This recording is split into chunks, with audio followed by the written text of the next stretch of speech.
विशिष्ट कांग्रेस नेत्री तथा पूर्वतन सांसद सुशीला तिरिया परलोक 69 वर्ष बयस आज देहांत होईछि।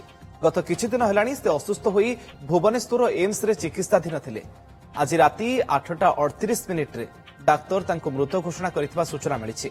सुशीला तिरिया मयूरभंज जिल्लार जणे लोकप्रिय कांग्रेस नेत्री, दीर्घ वर्ष धरी कांग्रेस सीडब्ल्यूसी मेंबर भी मध्य से रहिथिले।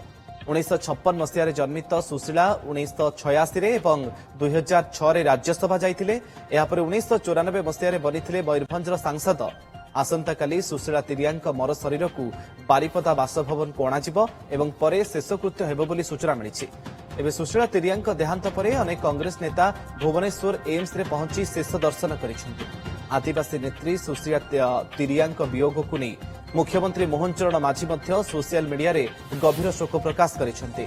शोक संतप्त परिवार प्रति समवेदना जणाइबा सहित सुशीला आत्मार सद्गति कामना करिसेंति।